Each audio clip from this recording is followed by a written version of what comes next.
This episode is sponsored by Property Filter. Find great deals faster. Hello and welcome to the Financial Freedom Podcast, sponsored by us at Property Portfolio Building. This podcast is designed by real people on their journey to achieving financial freedom, and we'll focus on people who've either already attained it, who are joining us on that journey, or maybe a specialist topic that can help you build your technical knowledge to achieving and maintaining that financial freedom.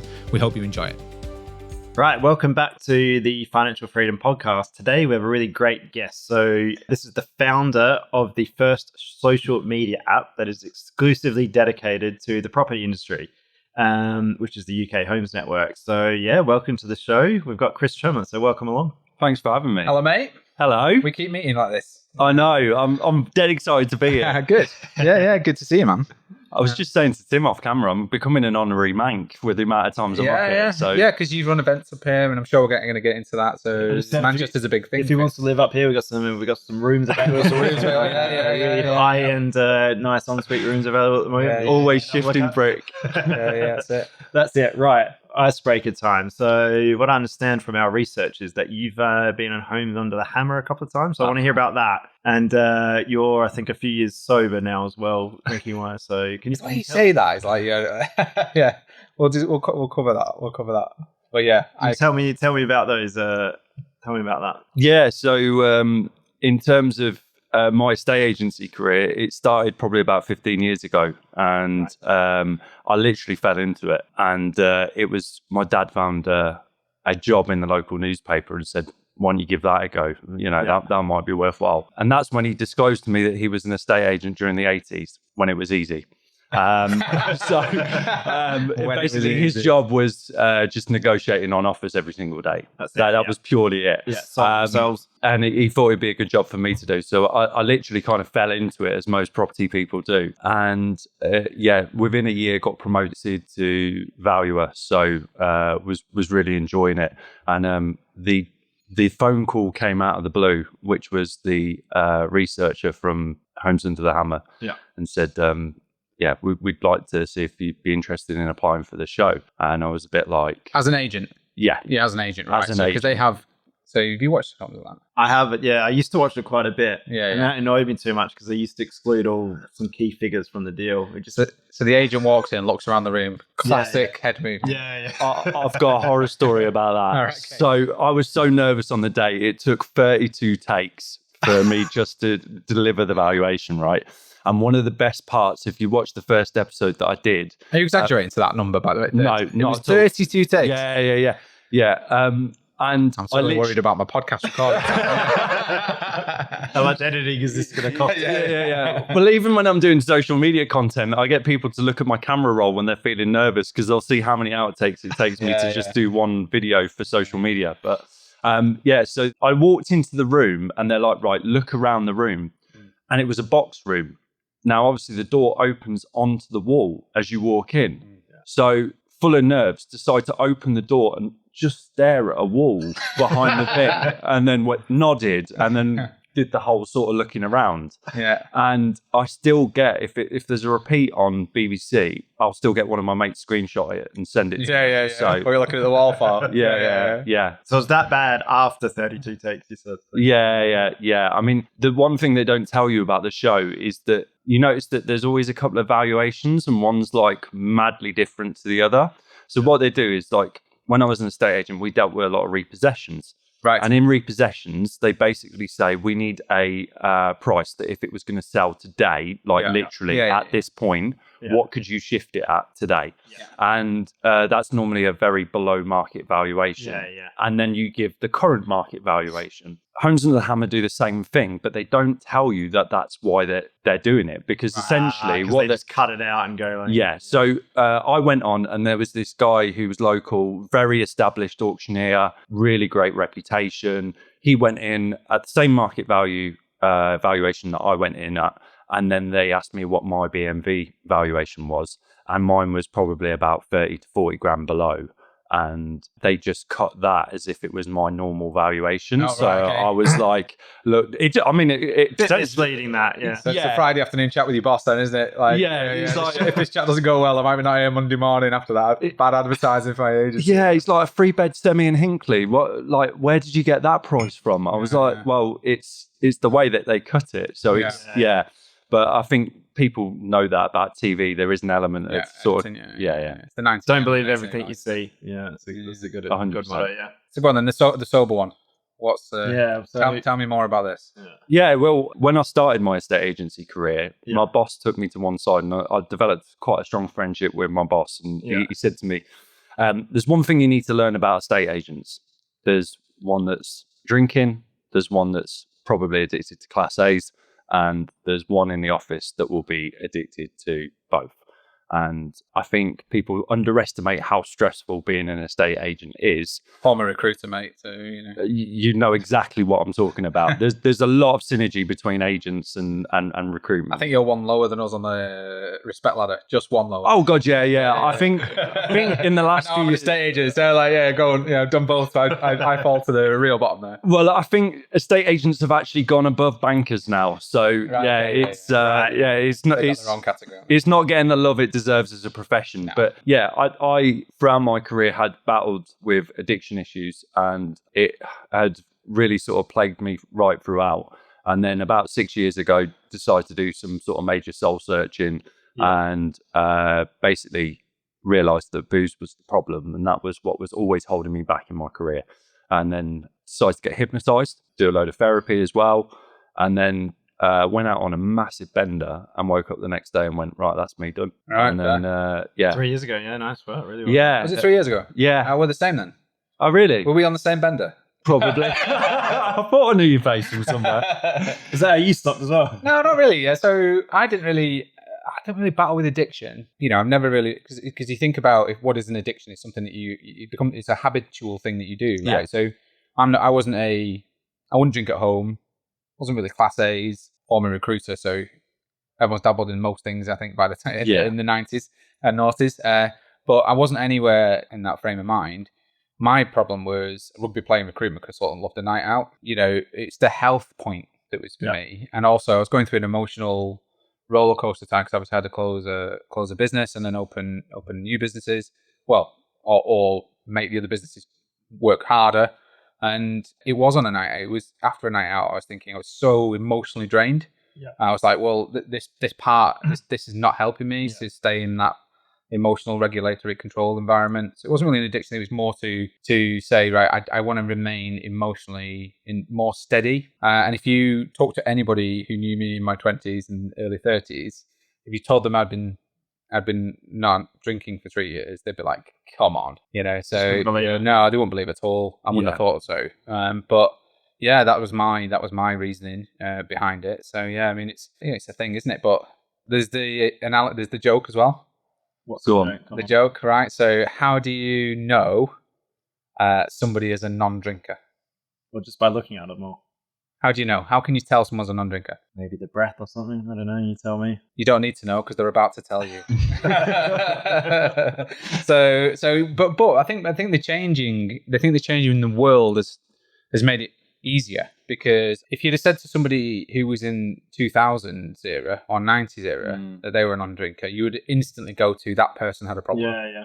Whereas today's world, it's more a case of this might just be a lifestyle choice. In the circuits that we are in, there's the investing, property, business ownership space, it's a lot more acceptable, isn't it? Because people are drinking less in general. Their health and well-being and all those sort of things. Yeah, and I think health has improved, and even like my son and daughter, they don't nowhere near the amounts of nights out. The younger generation definitely drink less than when pubs and clubs, and because the world's more socially connected. Of course, you don't have to go to a pub to have a chat with your friends anymore. You can do it online. You can join. Well, no one.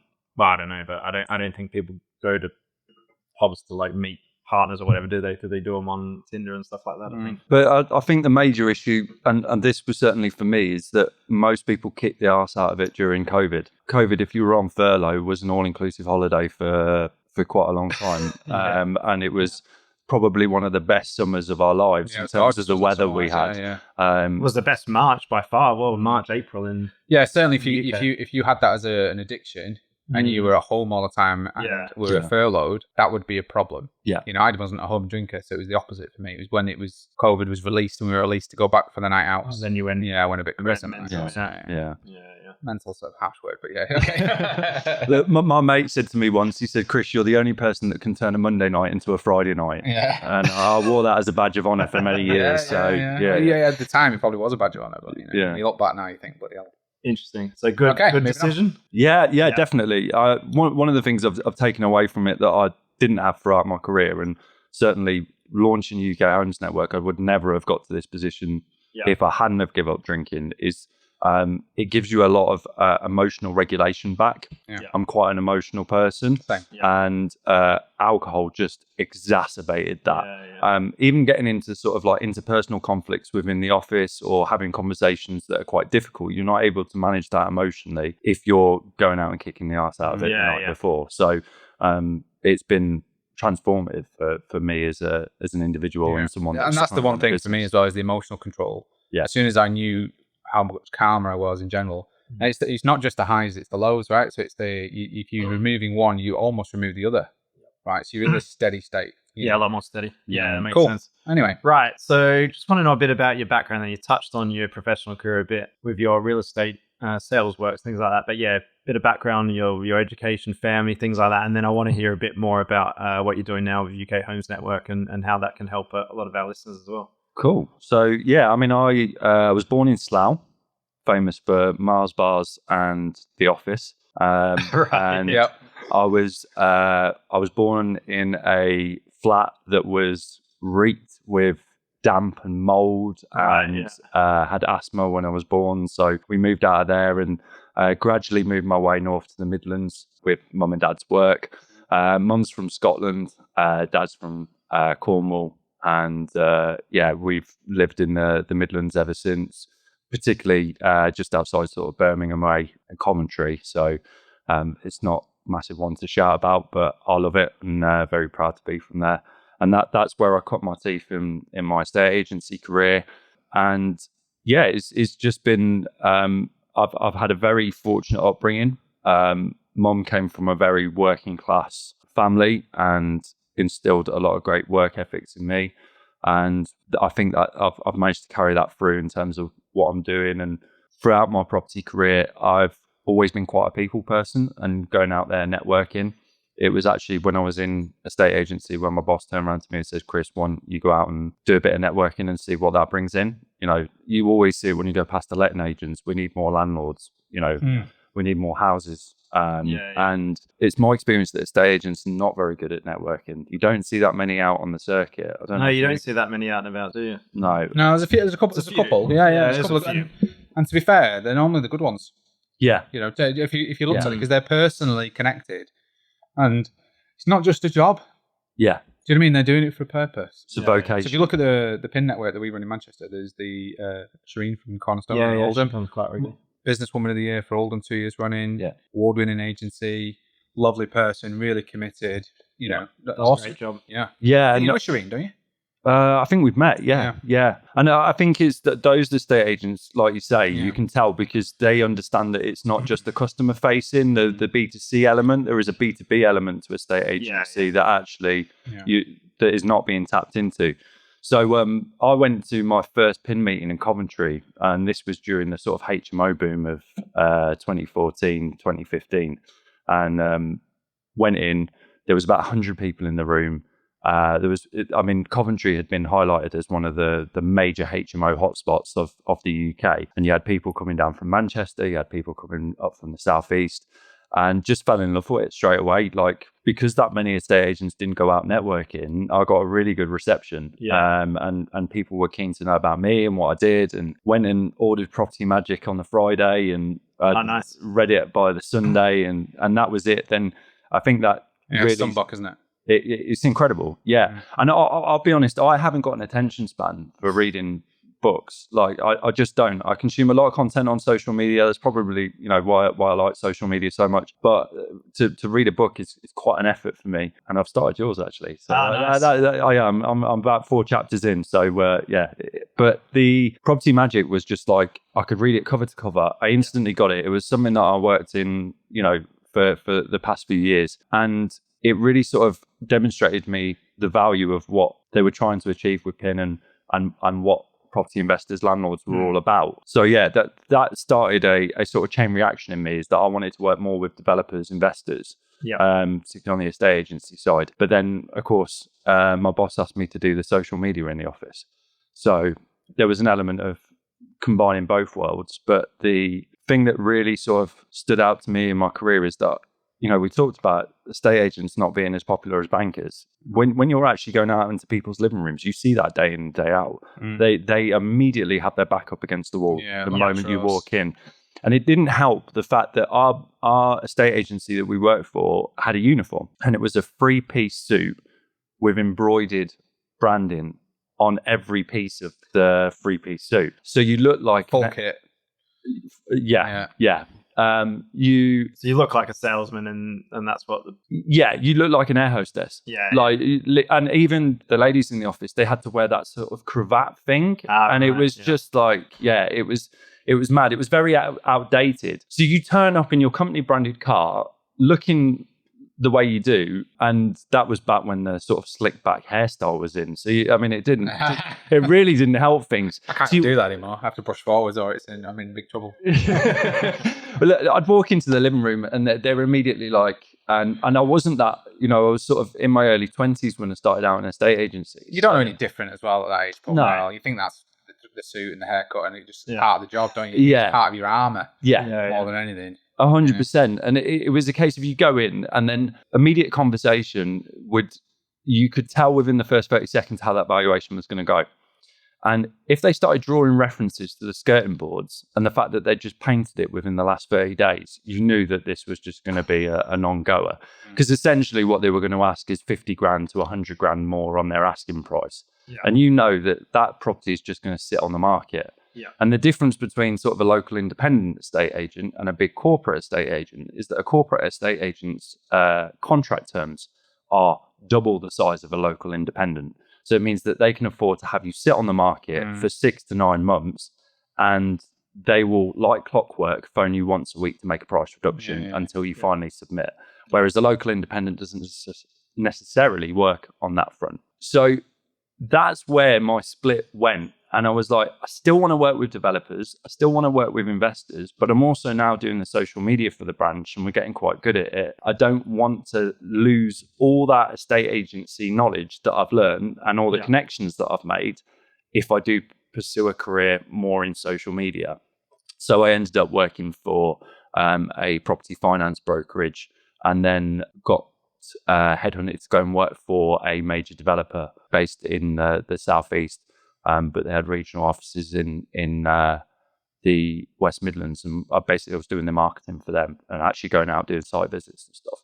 So fast forward to launching UK Homes Network. Throughout my career, there was a theme that in the property industry, we're not very good at marketing ourselves. And that has an adverse effect on the way that we're perceived by the rest of the general public. Because you see in the media the tabloid bashing of landlords. HMOs, they're the one, at the moment, definitely. And they smell weakness in our brand. As when I say brand, I mean the wider property industry, and they just hone in on it. For example, it's a low fruit, isn't it? Yeah. You know, low hanging fruit, because it's one of the things at the top of the tree that everybody needs is home. So it's something that connects us all. Yeah. And then the belief system of every individual person is slightly different. Yeah. So easy to attack. This is an easy thing to sit back as a homeowner and go, renting shouldn't be so expensive. Yeah. It's an easy thing to sit back renting, thinking the rent shouldn't be so much. It's an easy thing to sit back as a property investor and think, I'm more worried about my ROI than I am keeping the property up to speed. You know, there's all those things combined. So everyone's opinions are slightly different. And what that gives you with today's world is an easy platform to go on front foot on attack. And the way I describe it is to take the HMO sector as one sector within property as a subsector. Well, if you said, if you put two sectors side by side, so let's talk HMOs and let's talk cars. If I said to you, what is a car and what is a HMO? Well, you give me a very, very basic definition. It's 4 wheels and a steering wheel that can get you from A to B, you know? So, however, there's a big difference between a Fiat and a Ferrari. But we don't get to that position. I'm not saying there's anything wrong with either of those vehicles, by the way, either. I'm saying they are different horses with different courses. They're different markets, aren't they? Yeah, they've got a different customer. Same with service accommodation, same with HMOs, it's same with single lets. It's the same with any of those spaces. They all have highs and lows and everything in between. And they all have good and bad and everything in between, So that is the thing for me, is that the categorization is too broad in general, but there's nothing that I can see that you can do about that without putting your head above a parapet and really going hard at it, at which point you are opening yourself up to... Yeah. But the other thing is that, from a wider population, there's more people that say rent than are landlords. So from a political perspective, there's more voters that are renting than owning the properties. The really mad ones is like our friend Sam, is when he did a story in one of the national newspapers. Oh, yeah. Do you remember this? So he managed to achieve this level of capital, this level of rental income, this level of his HMOs. And I was just like, yeah, literally. So on LinkedIn, when he posted it on LinkedIn to say, I've done this, wide support in general, wide support, community of business people, all very supportive. Yeah. General media, I'm not going to name any, horrendous. People wanted to lynch him. He was the worst thing since the 1945 issues that were about, those people. There was literally people comparing him to fascist dictators, and I was like, this is mental. He's just literally providing high-end accommodation for working nice guy as well. He's a lovely bloke. Great guy. Yeah, and that's the theme that runs right throughout the industry, is that they want someone to blame for something that's happening within the economy or within sort of wider political space. And we're too easy because we don't promote ourselves that well. We don't talk about some of the good things that we're doing. And there's a specific reason for that. And that is because previously we've not seen the value, because property people network with other property people. They only need other property people. So they basically want to identify people that understand their pain points, that understand the challenges that they're going through. Maybe a planning decision's been rejected. Maybe, a contractor hasn't turned up on time. People outside of the property industry don't understand the stresses and the challenges, the variables of what can go wrong.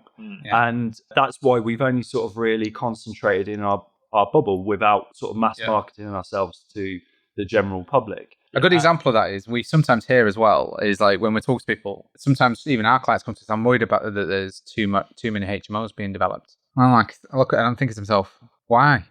And the conversation nearly always goes to, well, 4 people that you're hanging around with are all HMO developers. So they're all doing HMO development. There's a lot. So out of that, a very, very small percentage. If the world was those 5 people, then 100% of the people are doing it. But that 5 people in the context of the 67 million people that are in the UK, I would suggest it's a very, very small percentage. And the housing required. Yeah, the housing requirement. People that live in it being so high as well, obviously. Yeah. So there's always that reflection as well, which is if you're only surrounding yourself with those people, I don't think it's necessarily a good thing either, because you do get a little bit blinkered. Yeah. Well, you get blinkered by social media in general from your own perspective, don't you? Because the algorithms, whatever you feel and think, you get more of it in a way, don't you? So can we all just agree no one knows what an algorithm is? Chris might argue otherwise. Are you saying I'm wrong there, or? So there's different algorithms for different platforms. Yeah. The one that I talk about the most is LinkedIn, and the reason being is that LinkedIn is probably the one that I have furthered my career the most out of. But there's a very specific reason for that. Yeah. Algorithms are essentially a bunch of maths that just runs in the background, like the Matrix, the ones and zeros, it's in the ether. But essentially, the algorithm is a set of rules and processes that determine what you see in your feed at any particular time. Yeah. Now, the reason for this is to prioritize and personalize your feed. Keep you on the platform longer. That's the only reason these things exist, right? So if you're on the platform and you are consuming, if you like cat videos, for example, like you will be constantly showing cat videos. Exactly, and they may throw in a few curveballs to see if they can keep your attention onto something else, because as they know, the human mind changes its mind all the time. So they're constantly trying to sort of predict what you're next going to like. But ultimately, algorithms are there to keep you in the platform, like you rightly say, because the longer you're in the platform, the more ad content you're seeing, more adverts. So the more adverts you see, those impressions they can charge to their advertisers. And that's the whole process. So once you understand why the algorithms work the way they do, it kind of informs the kind of content that you're putting out. And it's why we as a platform has stepped back from algorithms, because they're not benefiting the property industry.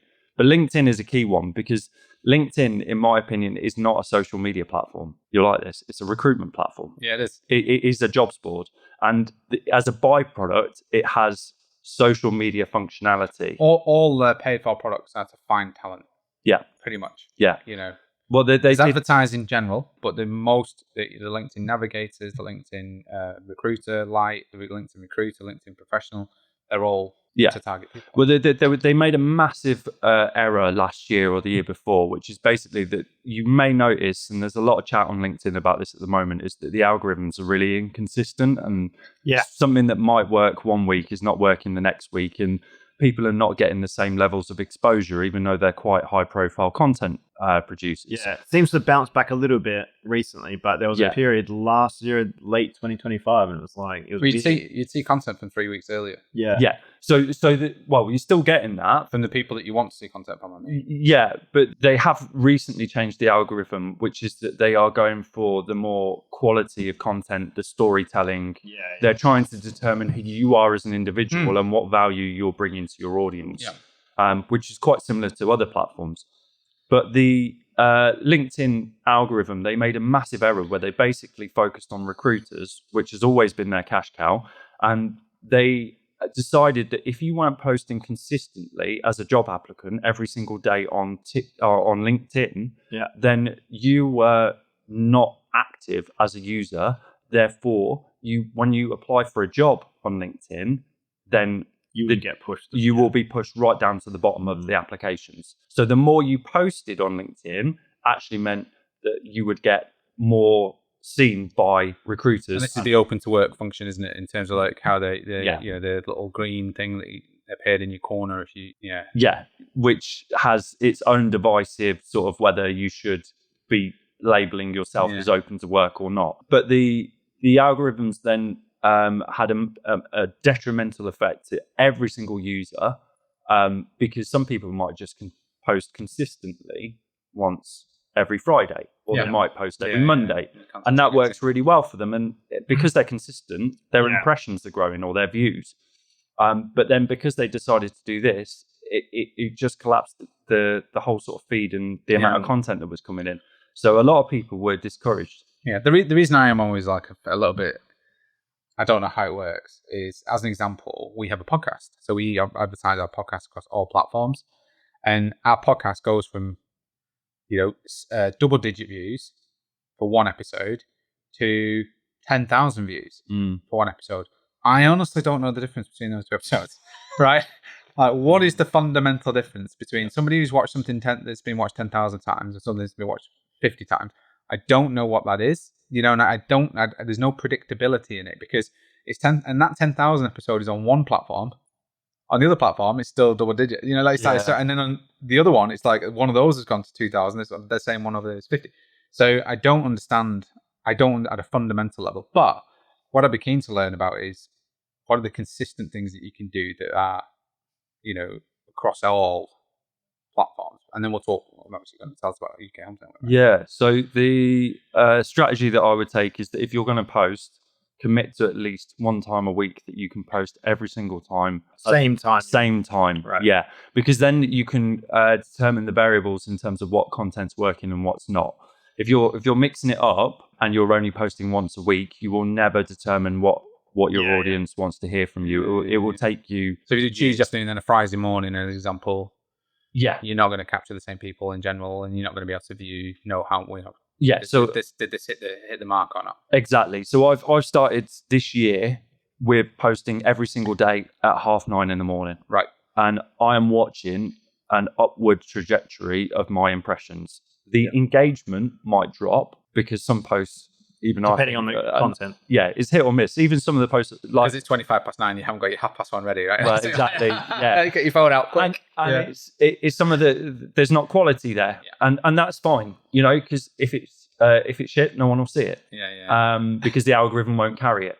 But the impressions are steadily going up. What I'd say for you guys and anyone that's listening that is in the content space, so they prefer doing a lot more video than text-led content. So if they're using images and video, the best advice I could give you is if you're going to use a platform like YouTube Shorts, Instagram, or TikTok, there is a split. So you either need to choose TikTok or you need to use Instagram and YouTube Shorts.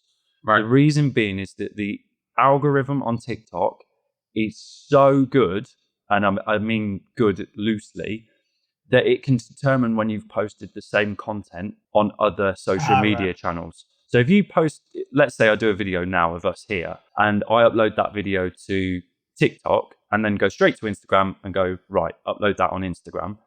The TikTok algorithm will know that straight away, and it will cut the impressions in half. We hear a lot about on TikTok the 200 jail.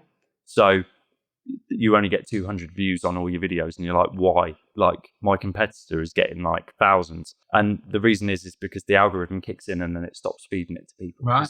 They only want exclusive content on TikTok. There you go. Well, the thing is, I don't even have a TikTok account, so I'll stick to Insta and YouTube.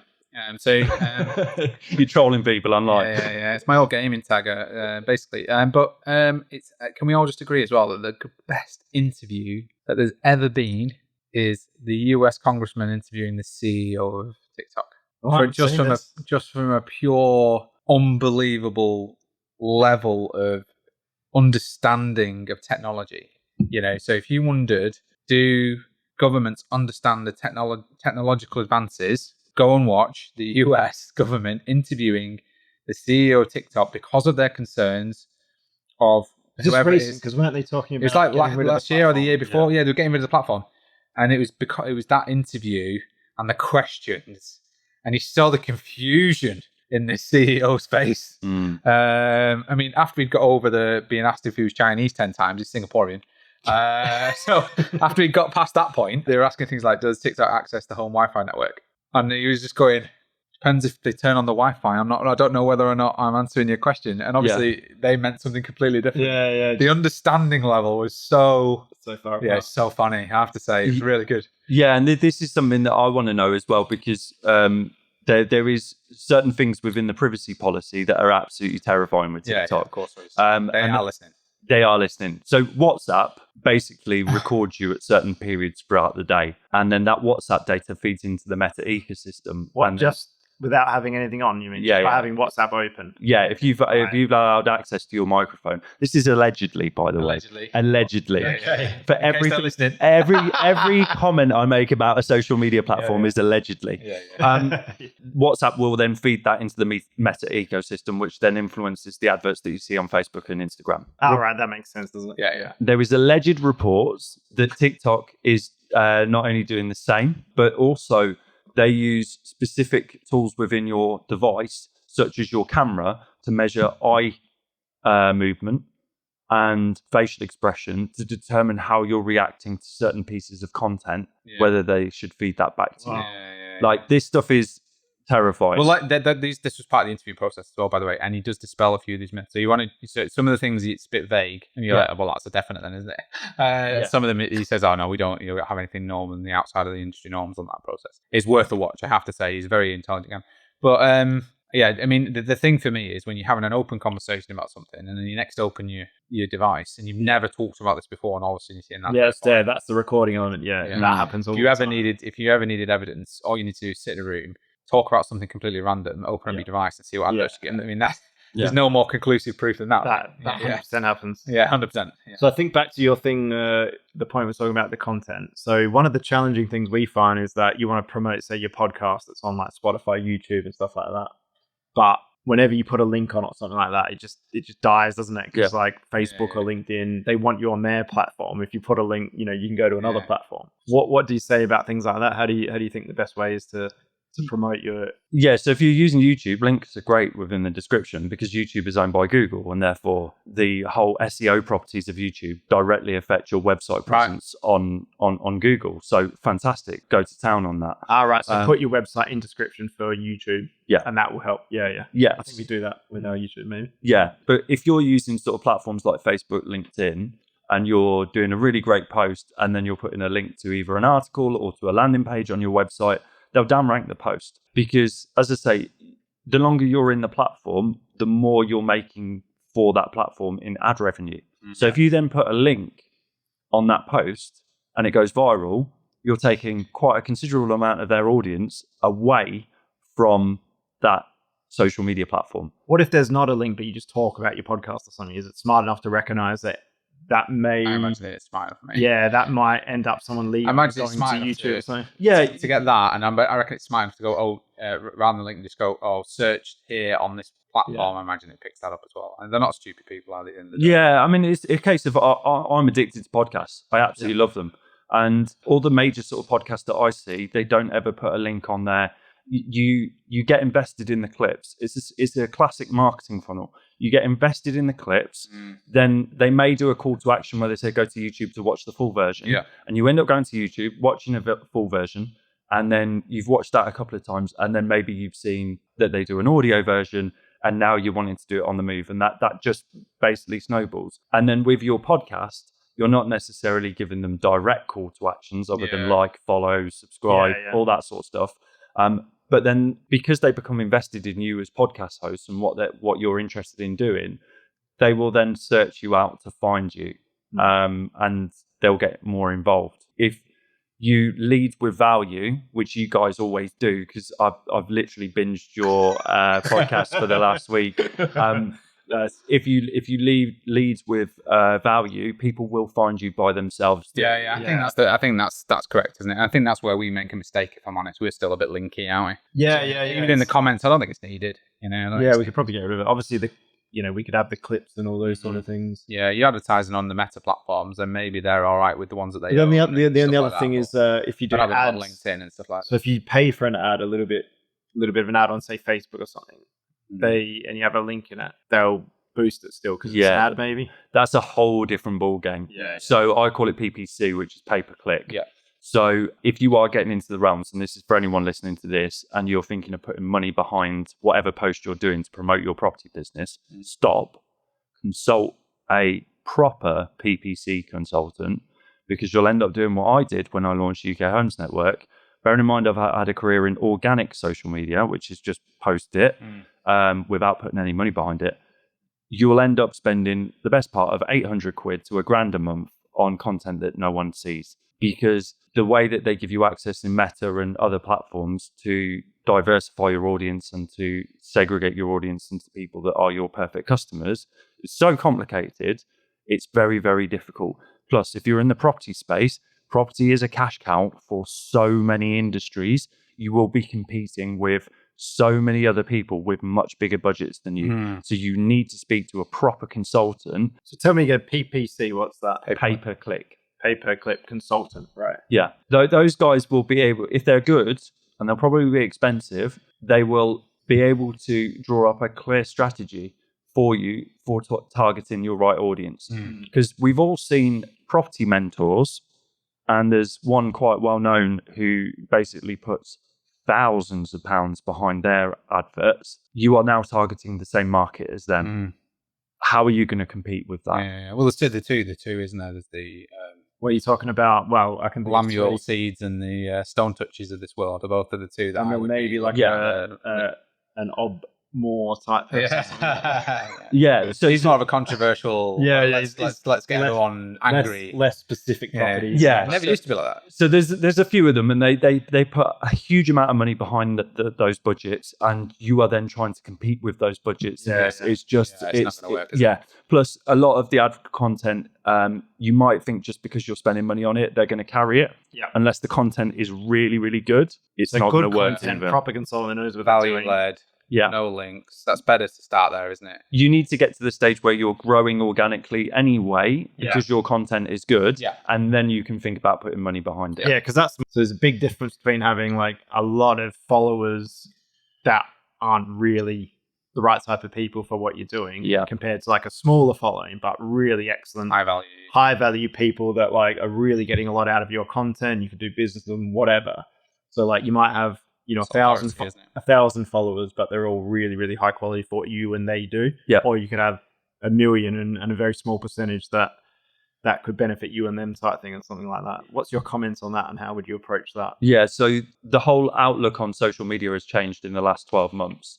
And previously, you would take brands like Unilever or Barclays Bank. Let's take Barclays Bank for an example. Now, I'm going to butcher this, but just bear with me. The premise is right. So Barclays Bank, if you think about them as an institution, they have current accounts.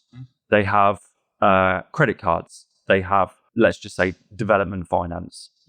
Probably don't, but just for argument's sake. Then they have shareholders. Then they have mortgages, first-time buyer mortgages. They have second-time buyer mortgages. They have retirement living mortgages. All these different products, all aimed at different markets. Now, originally, what it would be is that they would grow the one Barclays Bank account and mass market to everyone. And those posts would get a very low level of traction because essentially they're trying to mass market a product that is only relevant to first-time buyers to people that have already got their homes.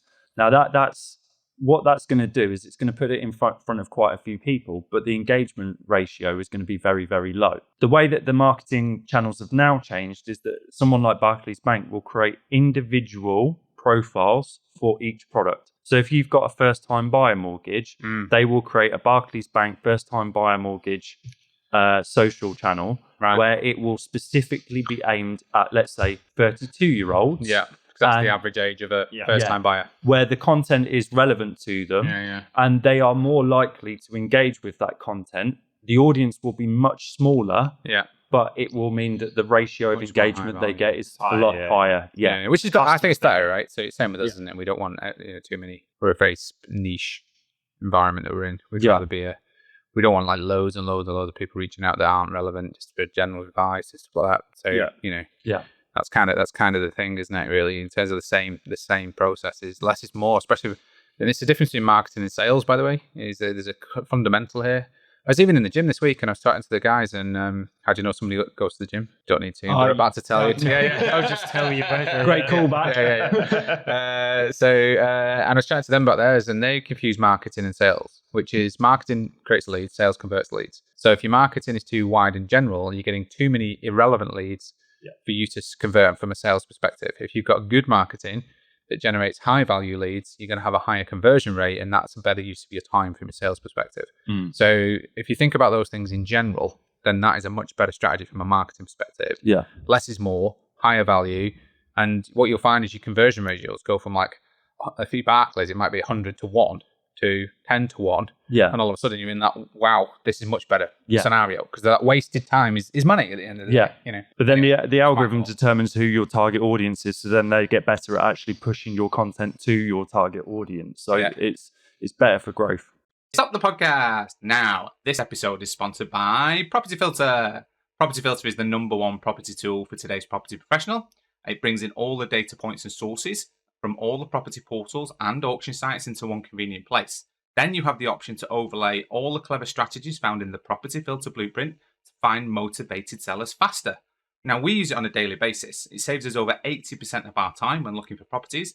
And if that sounds like something that you want in your lives, please go to register.property-filter.co.uk/PPB, which is the discount code for this podcast. You will get 2 weeks free and a discount on your first month. That's it from me. Back to the podcast. Right. I want to talk a bit about your financial freedom. So we always want to know what our guest definition is of financial freedom. Everyone has a different definition and it's something different to them. So I want to know what that means to you, and then we'll talk about what you're looking to do to achieve that, if that makes sense. Having a dishwasher. Straight up. So me and my partner Emily have got a routine. Either she cooks and I do the washing up, or I cook and she does the washing up. And we've said that, my journey through business, there won't be Lamborghinis, there won't be Rolexes, but there will be tiny signs, and one of those will be getting a dishwasher put in our house. So that is financial freedom to me. But on a serious note, I think... Well, I mean, that's different. It's different. It's unique. Yeah. But you got to have be a short. Who stamps it? Who empties it? One of our shorts that's going to go on Insta or YouTube will be a dishwasher. A dishwasher. Yeah. Great. But no, financial freedom. I mean, it's a really interesting term, and I'd probably say that it's definitely what you make it. That's probably a sit on the fence answer. But for me, I listened to that episode you did with John Howard, and it was incredible. And he basically said the words right out of my mouth, which was that, it's about your purpose in life. Yeah. If you can establish purpose, then financial freedom just gives you the means to be able to execute that purpose. Yeah, I think initially you think, I need to get to this goal of money per month. But like what that does is it gives you the freedom to then pursue something that you want to do instead of something that you sort of like landed in or were forced into or whatever maybe. Yeah, but I'd say for the average man or woman, that there's a lot of emphasis on trying to earn millions and that aspiration. But what I'd say is financial freedom for me, particularly at the life stage, because our business is not even 2 years old yet. What I would say is that my financial freedom, and the way I define that, is that, when things happen and they go wrong, and they normally come in threes. So, for example, your car breaks down. Yeah. Then your dishwasher breaks down. Or boiler's a classic one. Or your boiler breaks down. Need a re-roof or something. 100%. It's having the financial capability to rectify those issues and then not having an adverse effect on your lifestyle, and actually being able to having a contingency plan for what life throws at you. Because regardless of whether you're, the owner of a Fortune 500 or you're struggling to make ends meet every day, there are challenges throughout your life. They're relevant to you and your life, aren't they? Yeah, there is perspective in terms of there will be issues that affect you directly that sometimes you didn't equate for. And no matter how hard you plan through life, there is always going to be, someone chucking a grenade into the room. Yes. And if you can equate for those challenges financially, that's freedom to me. You can weather the storm, basically, can't you? Because no matter what happens, there are going to be challenges. There's going to be things that happen, or economical challenges, whatever that come, that are unforeseen. Because that gives you the perspective that everyone should have, which is the focus is on love. It's family, it's friends, it's the things that you love to get out of bed for in the morning. Yeah. If you can just get the basics covered in terms of what might potentially go wrong with that contingency, then everything else is... That's good. I like it. Yeah. So I think a lot of people talk about it's like an emergency fund or whatever. Yeah. You've just got money in your bank account that sits there just needed for something like that at any time. Yeah. 100%. Yeah, there's something freeing, which is if everything went wrong tomorrow, I can pay for my life for this length of time, right? Yeah. Something quite freeing about that.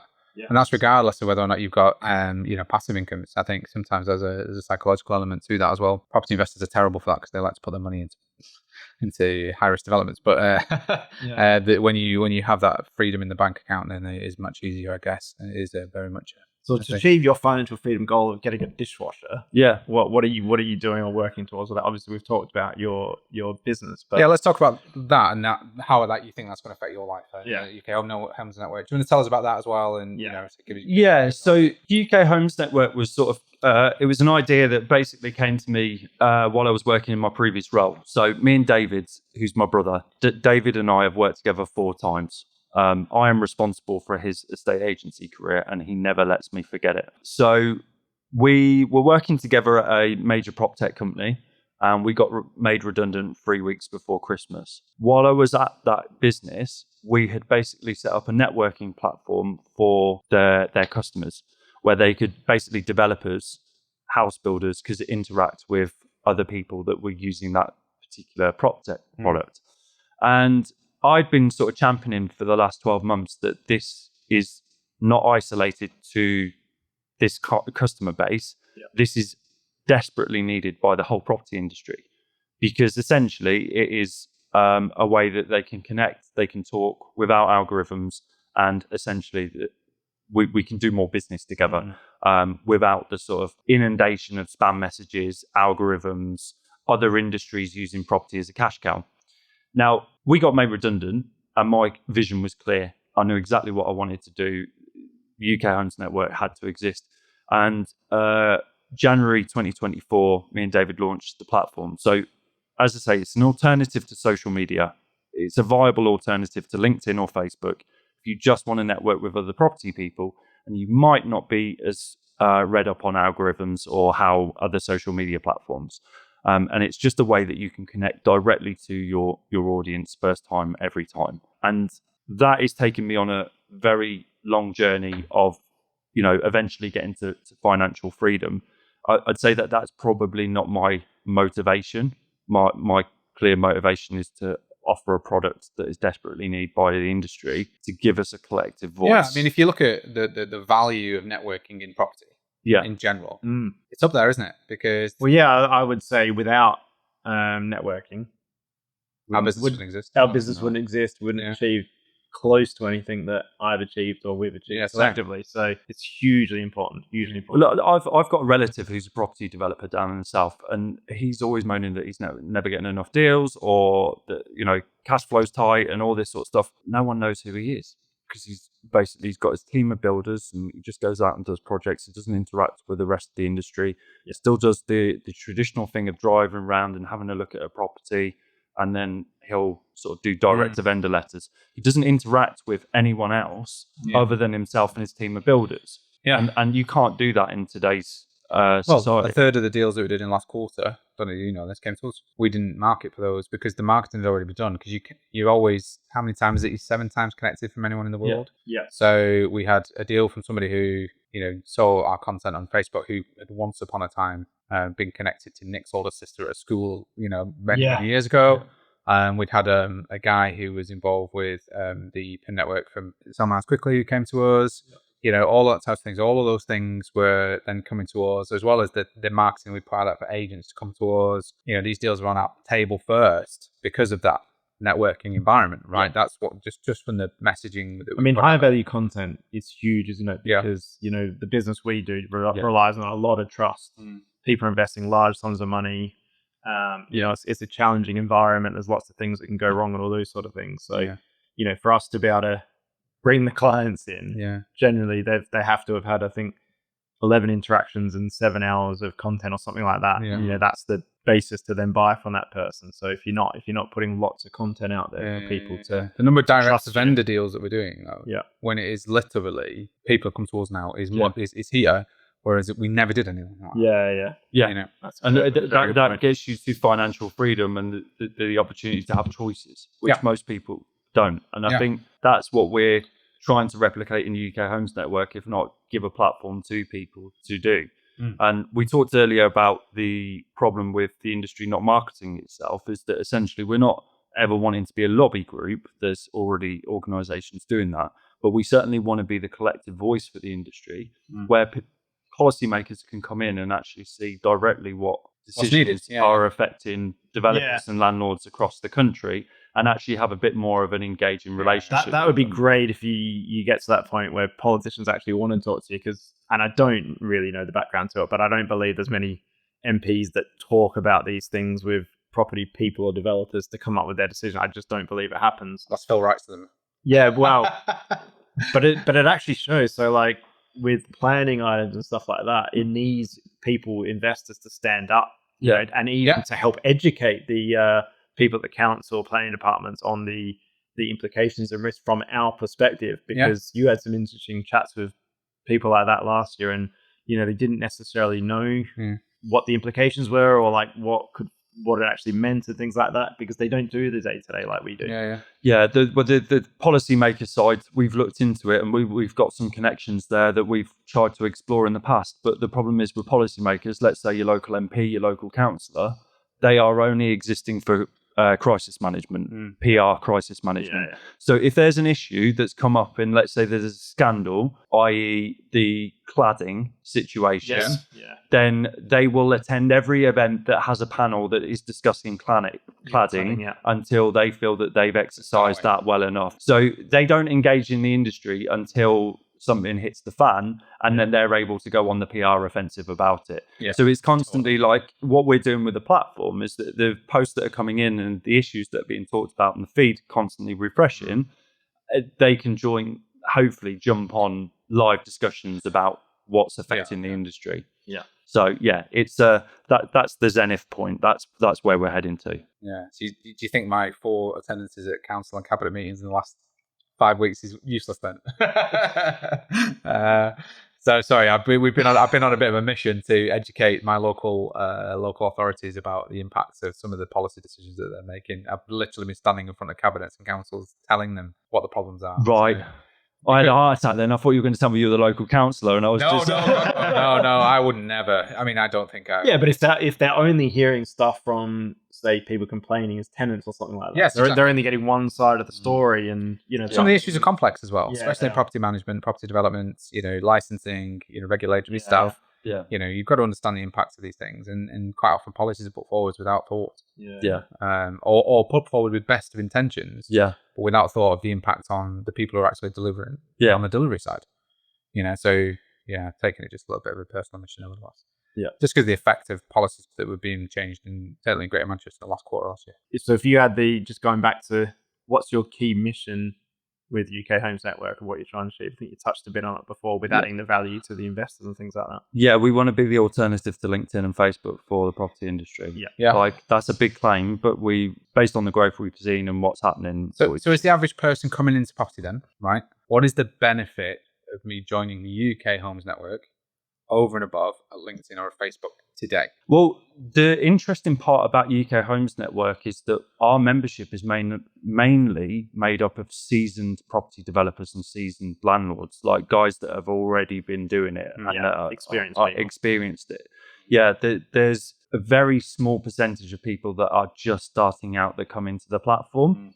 So if you are just starting out, then you're basically having access to a wealth of connections across the UK that you wouldn't have had otherwise if you seriously go out and network. Yeah, they just sit in that platform posting stuff and interacting and stuff. 100%. Yeah, I mean, there's situations where you can look at some of the stories from people that are using the platform in terms of they've had speaking opportunities, they've had deals come across their desk, all through the platform, and that is creating more opportunities for people and another access point. Whereas if you are going to go straight on to Facebook or LinkedIn, first you need to understand what your audience want and how to navigate the algorithms to get that post to them. Yeah. But if you post it in UK Homes Network, it's on a chronological order. So what that means is the more you post, the more you get seen. And effectively, it's not about connections or friend requests. When you post into that platform, everyone sees it.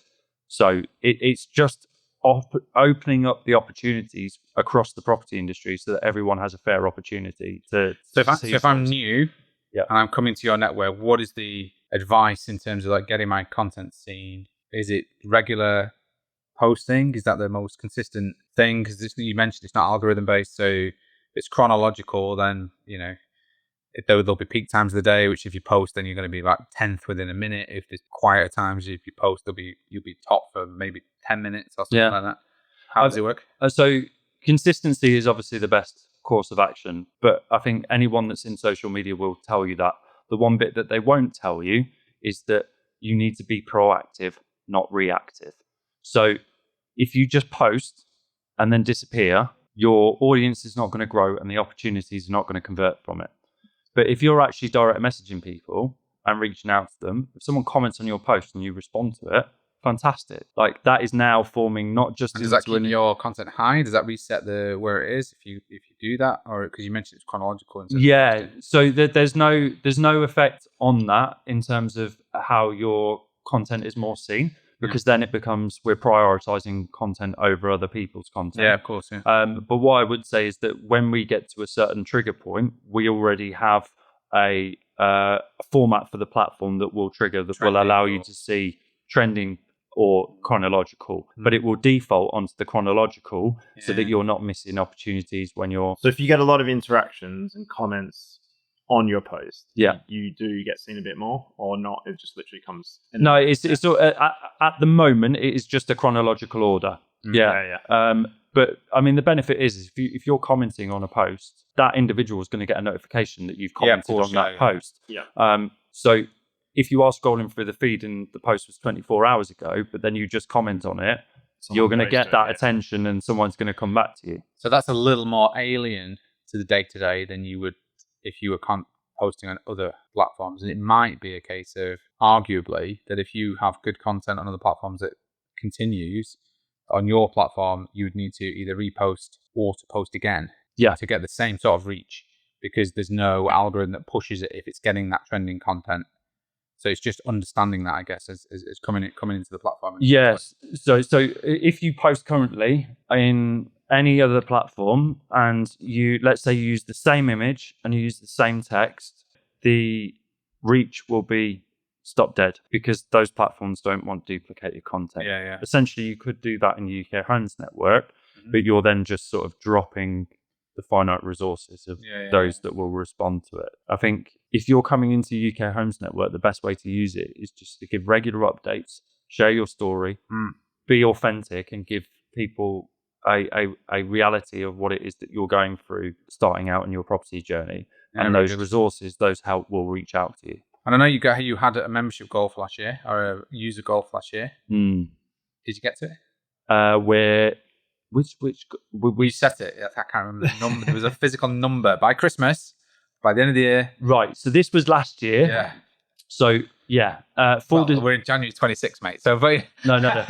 So last year was 2.5 weeks ago. 2024, we wanted to hit 1,000 members by Christmas. Okay. And we hit that target really, really successfully. Like it was great. All our members got involved and they were like reaching out and sharing it to everyone. Then we were on course we were sort of at 2,500 members just before Christmas. I went on a webinar and stupidly said, "Oh, wouldn't it be great if we could get to 3,000?" Then someone said, "That's it. That's the new target." Right. And David went, my brother, "Why the hell did you say 3,000?" So I said, "Let's try and hit 3,000 by Christmas." But it's more likely we're going to hit 3,000 by the end of February. We're on course. But, it's good to have a goal. 100%. It's always around numbers. Like if it was 2,703, you'd be like, "Where's the other from?" So 3,000 is a good. I feel like cricket. If you score 99, it's almost like a failure, but you get one extra run, and you're like, you've got your century. It doesn't really make that much of a difference to the game. I'll give you an exclusive now. So we are going to hit 6,000 by the end of this year. Right. Okay. So we're currently at 2,700. Right. And we're going to hit sort of 3,000 within the next. Right. So any of our listeners right now that can help get to this goal, yes, sign up to UK Homes Network. Yeah. Please, because when my brother watches this and he knows that I've shared that target of 6,000, there's going to be some very, very difficult conversations. 6,000 members by 2026. Yeah. Be good to see if we get a bit of a boost once this episode gets released. I'd love that. You can let us know how well it's gone. Yeah, thanks, stuff. Right then, So I'll just flip forward to some questions I think would be relevant to you. But so business in general, property business, everything like that. There's loads of challenges, failures, and all those sort of things. And there's also successes that we're talking about. And we do talk a lot about successes.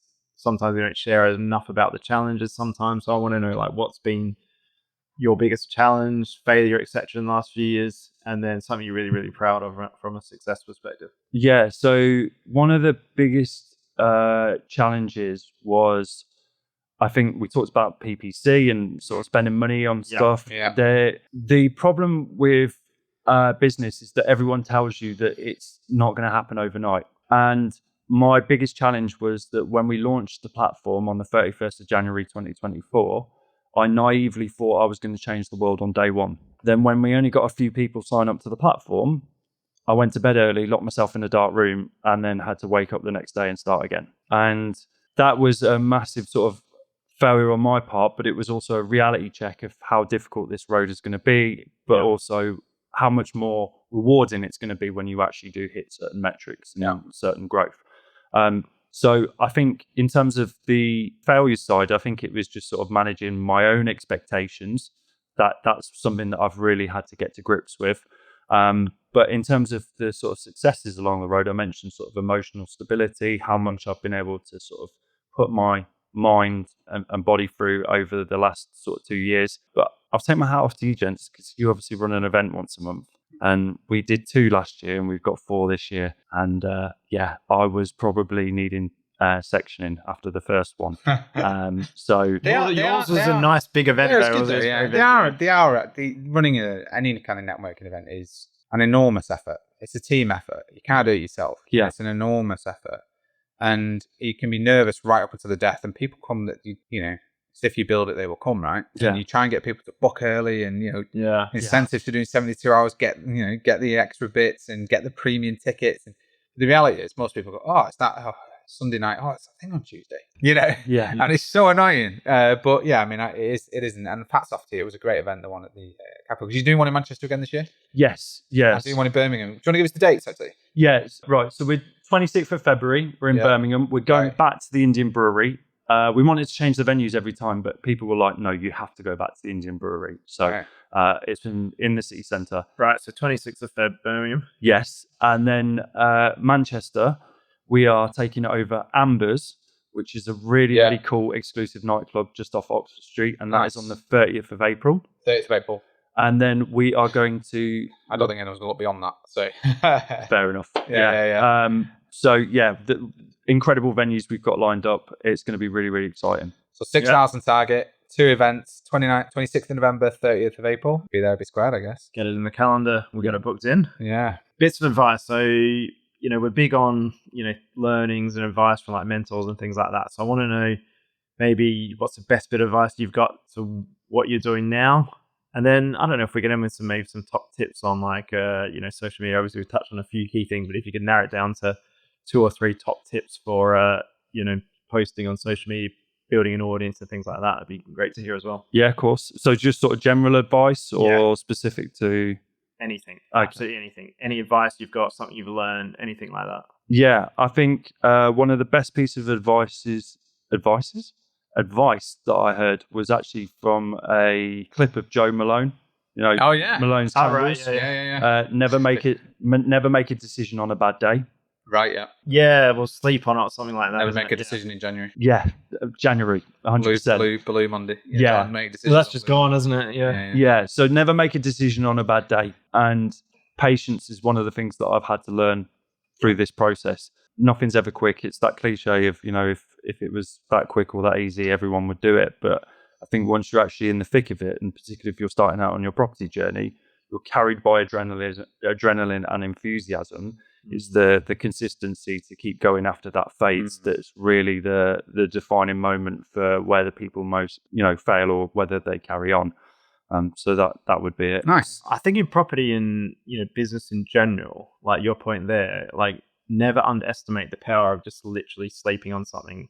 Don't have to make a hard decision very, very quickly, because sometimes you need to move forwards as well. Sometimes you got to move forward, but sometimes your thought patterns are a bit blurred because of the emotion at the time. Yeah. I get that. Yeah, I do. I think everyone does. I think everyone's human, and that's what happens. So yeah, even give it a little bit of time, sleep on it the next day, and then go, right, this is the right decision. Right. So a couple of top tips, 2 or 3 top tips you could give our audience, and then we asked you to bring some questions for us as well. So of course. Move on to that after. So number 1 is don't use links. Second one is don't underestimate how powerful your profile is. Your professional photo within your profile picture, and how much content you put on your profile to keep your audience on your profile for as long as possible. Particularly, they are all keyword optimized. So if you're into search engine optimization or SEO, you'll know about keywords. They're basically what tells the algorithm who it is you're looking to connect with. Right, I'm going to task you here. Yes. Tell us how bad our profiles are, please, when you get a chance. Right, okay. Yeah, LinkedIn and Facebook, if you would. Yeah, okay, that's fine. Yeah. So I imagine with your profiles, because of how well known you are in the industry, you will have used the word property investor or property investing quite regularly throughout your profiles. And that makes it easier for people to find you, but also for the algorithm to carry your profiles in front of the right people. So keywords, don't underestimate your profile. And generally, always be considering adding value first. If you're going to sell, social media is not for you, because it's a marketing funnel that you want to generate sort of long-term sustainable trust and engagement over a long period. Yeah. So it's a case of that is people's first interaction with you first time, and if the first post they see is you selling, it's not going to happen. Yeah, and that's a very good one actually, because the profile and the keyword, just jumping back to that, because I've done these tests before. So you type in your name in Google. God, it's gonna go steal here. Type in your name in Google, but then you get whatever, like it might be partly you, a lot of other stuff. But then you type in like your name plus, say, if you're in property, it's like 100% you, isn't it? Like it ends up being completely. You not done anything like this. You shouldn't be left on your own, mate. You need to be constantly supervised. So I have a specific problem with this. Yeah. So Chris Tremlett, if you're into cricket, was an England fast bowler. All right, he was, yeah. My granddad, the only reason I know about him was guy was really tall. Yeah, he's like 6'8" or something. Yeah. So he actually, my granddad used to send me the newspaper clippings of him for some reason, as if it was like, oh wow. He's gonna say, But yeah, that's what you could have been. Exactly. Well, here's the thing, right? So Chris Tremlett, I imagine he's a nice bloke. Yeah. But he, the day I started at Purple Bricks in my estate agency career, the guy who was training me was actually his best friend at school. Right. Okay. And I went to go and check the estate agency trade press, so Property Industry Eye, and they released a press release saying that Chris Tremlett had actually started his own online estate agency the same day that I joined Purple Bricks, which was mental.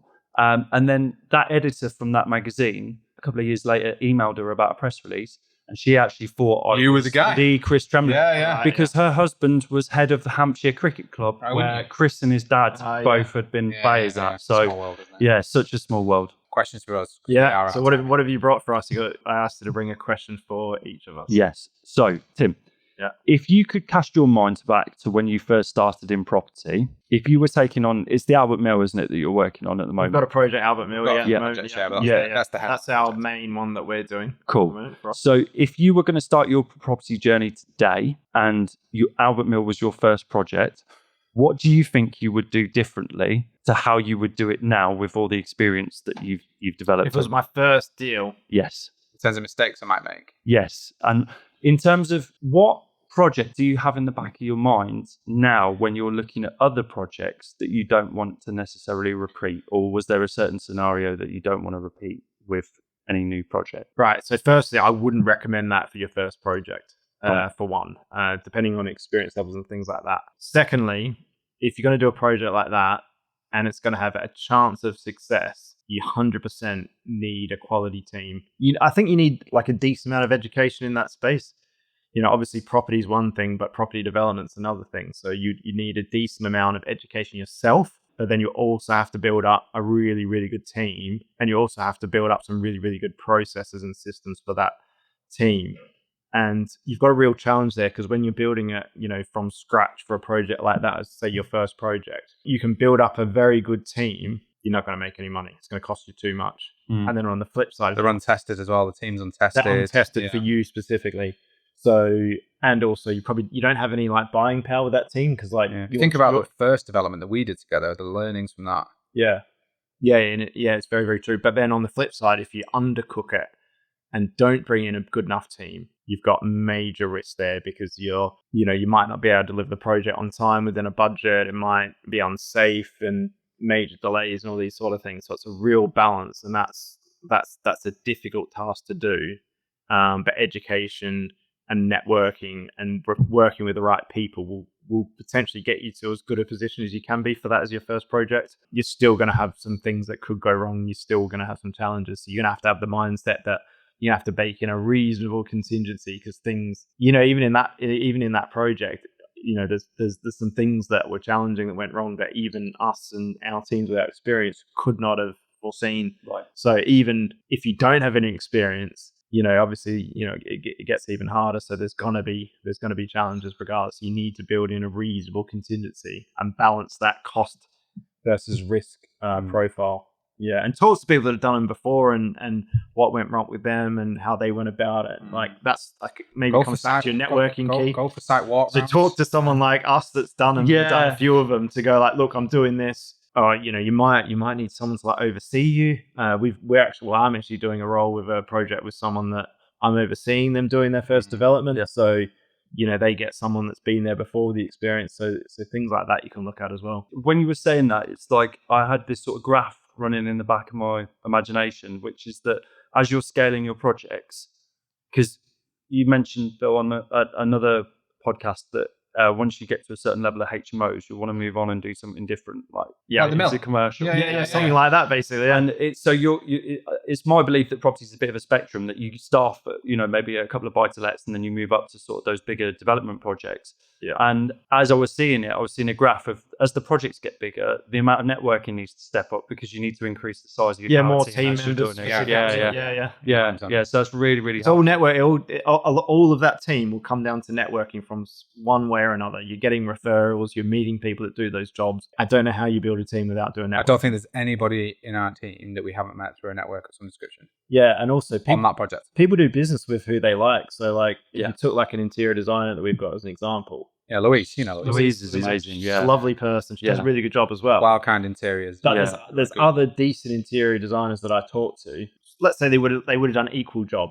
I just didn't like them as much. No, but they wouldn't have committed as much either, because they're not got that personal connection. You're just ringing them up for a service. Yeah, and I just didn't really. Louise cares about us as people because we've had that personal connection. You can't value that in pounds, shillings, and pence. Yeah, and that's the networking thing as well, isn't it? To get to know the people. And there's nobody on the project who doesn't care about us as humans, and we care about them. Yeah, that's the key thing. Yeah, same with clients and everyone like that, isn't it? Yeah. Shout out to Louise, because she's a formidable force. Actually, funny enough, when I spoke at your event in Manchester, she was speaking on the same night as well. Yeah. Oh yeah, of course. Yeah. And obviously a lot of her business is through those sort of networks and networking as well. Yeah. Cool. No, really, really good question. And Phil, I've got one for you. I wanted to keep them sort of mixed off a little bit. All right. To do different questions. So as I said, I am reading your book at the minute, and chapter 2. Yep. The mantra was just effing do it. Right. Yeah. And this made me think about, there's a motivational speaker in the States called Mel Robbins. And one of the things that that I've installed in my daily life is that when I need to do something but I don't want to do it, I count down from 5, because by the time you hit 1, your brain just locks in and you just effing do it. What would you say that do you have any sort of mantras, or do you have any sort of skills to stop that procrastination and just do it? Oh, that's a good question. So procrastination, I still everyone procrastinates, right? So I now recognize it when I'm procrastinating. I do something different. So I change what I'm doing, or I move away from that environment or whatever. But I'm going to talk to you a little bit about habits here. JFDI. So in context, at this point, when it's JFDI, you've done everything that you need to do. You've done the education. You understand. You've decided on a strategy, and then that's the point, right? So you've got your purpose lined, you've got your strategy aligned, and then you just a JFDI, which is just effing do it, like you said. And that means you are taking the action. So, but there's micro habits, and I would recommend anybody goes and reads the new book that's out, by the way. It's called Micro Habits, which has been developed by the High Performance Podcast guys. It's called Micro Habits. So, because it's things that you can do there and then. It's things that you can do that take very little time, and it's habits because you do them every day, or you do them all the time. As an example, my first habit every day is, depending on when it is, depending on how hard this habit is, right? So we are in January. I am not a January person, right? I do not like the dark. When the nights are getting shorter, it's wet outside, I really rely on my habits to do the things. Yeah. My first habit, put your feet on the floor. Put your feet on the floor. All right. So I'm lying in bed, it's dark, it's cold, I can hear the rain. I know that if I don't take my dog out now, I have to take her out later. That's going to impact on my day. If I don't take my dog out now, I'm not going to get her out before the gym, which means I'm going to go. If I don't do that, I'm also questioning whether I'm going to go to the gym. Yeah. If I don't go to the gym, I'm going to feel like terrible. I'm then going to set my day up wrong. I've still got to then take my dog out, which is going to hang over me. I'm going to be thinking about that, which makes me procrastinate about that. I'm then going to worry about me not going to the gym when I said I was going to, and then starting my day poorly, and then my day snowballs from there. Yeah. Right?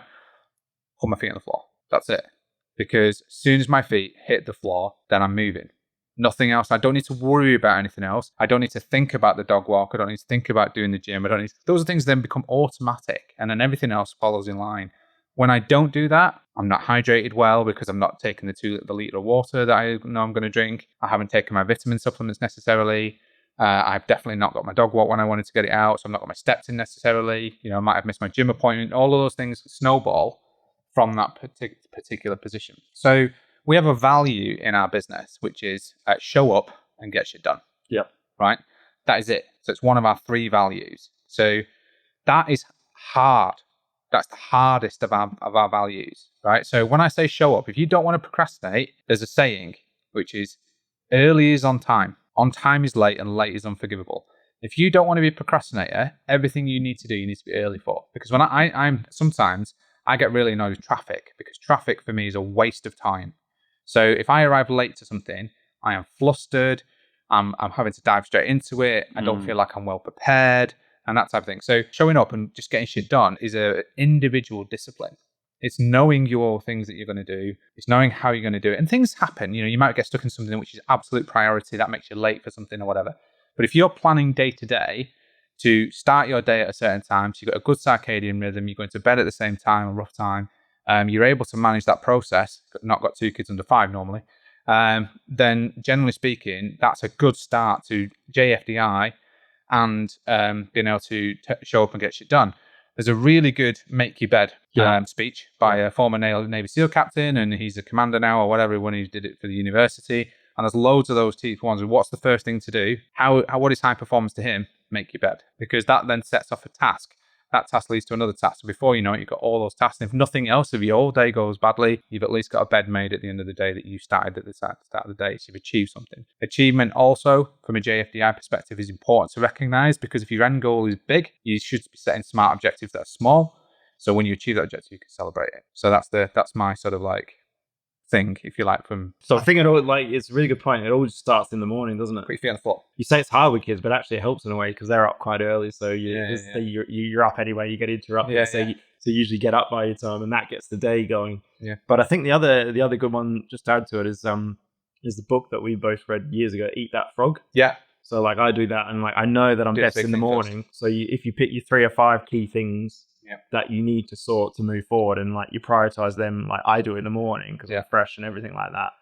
It's a great example. And I know that if I just knock off or do some sort of action with those things, so the rest of the day doesn't matter. Like the rest of the day's bonus in a way. Because procrastination distracts you. So I've got something that I haven't done today as we sit here. Yeah. I've thought about it 4 times in this last hour, at least. Podcast is going well. Yeah. But no, because I'm focused on the podcast, but you drift into that procrastination. You can't help it. Yeah. So I should have done this morning, and I didn't for whatever reason. Mainly because it's a big conversation I need to have. So I didn't eat that frog.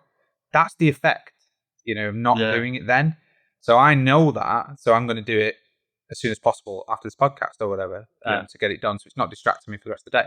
But that's the good point now. So you're getting the big things done first. Things that are going to cause you sleepless nights, get them done first thing. So you don't put it off and you don't procrastinate. You don't leave it to the next day and it causes you another sleepless night. I love the one, just on that note, I love the one of writing your to-do list the night before. Yeah, that's because then it allows you to do this every day. Well, most days. Yeah. I can't say I do it every day, but most. I procrastinate and forget to do it quite regularly, but the difference I see in not just my sleep, but also my attitude to work the next day when I get out of bed. You can hit the ground running the next day. I'm flying. Yeah. I agree with that. Good stuff. And the other thing, as usual, Phil's answer to the question was substantially longer than I don't think it was. I think if we time it, yours was going to be about the same time. Yeah, I reckon. Right, we're about equal on this one. We can check that. We can check that, can't we? All right, cool. No worries. All right. Well, that's it. Thanks for coming in. If anyone wants to get in touch with you, what's the best way to do it? Just download our app. Yep. If you search UK Homes Network on the App Store and it's free to download, take you a couple of seconds to create a profile. I'll reach out to everyone that joins the platform. So just drop me a message. I'd love to connect with you. Yeah. Lovely. Excellent. Thanks very much. And that's Chris. Yeah. Thank you so much, gents. I really appreciate it. Thanks for having me. No, you're welcome. Thanks for coming. That's been great. Right. Until the next one. Bye for now. Bye for now. Thank you once again for joining us on the Financial Freedom Podcast, sponsored by us at Property Portfolio Building.